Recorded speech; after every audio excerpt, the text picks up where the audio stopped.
சற்று முன் கிடைக்கப்பெற்ற மிக மிக முக்கியமான செய்தி ஒன்று வெளியாகி உள்ளது.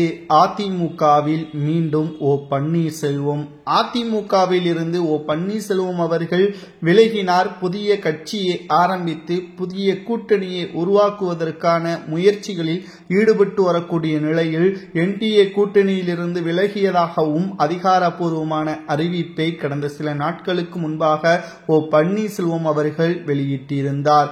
இந்த நிலையில்தான் பாஜகவின் மாநில தலைவர் நயினார் நாகேந்திரன் அவர்கள் அதிமுகவில் மீண்டும் பன்னீர்செல்வம் அவர்களை இணைக்க வேண்டும் என்று எடப்பாடி பழனிசாமி அவர்களிடம் பேச்சுவார்த்தையும் நடத்தியுள்ளார்.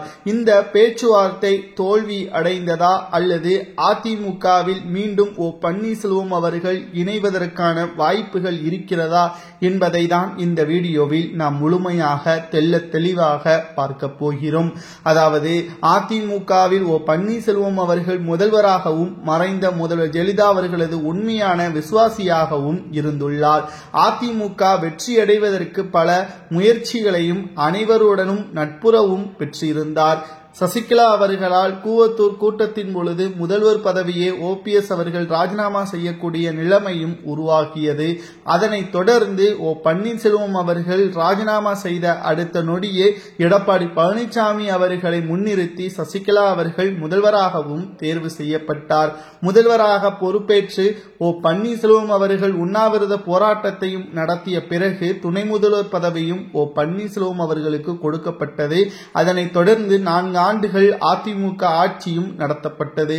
அதனைத் தொடர்ந்துதான் அதிமுகவின் தலைமை பொறுப்பு மீது ஆசைப்பட்ட எடப்பாடி ஒட்டுமொத்த பதவியில் இருக்கக்கூடிய OPS அவரது ஆதரவாளர்கள் குறிப்பிட்ட சமூகத்தினருக்கு எதிராகவும் அதிமுகவை தனது கட்டுப்பாட்டில் வைக்க வேண்டும் என்ற ஆசைக்காக எடப்பாடி பழனிசாமி அவர்களது திட்டம்தான் தற்பொழுது வரை நடைபெற்றுக் கொண்டிருக்கிறது.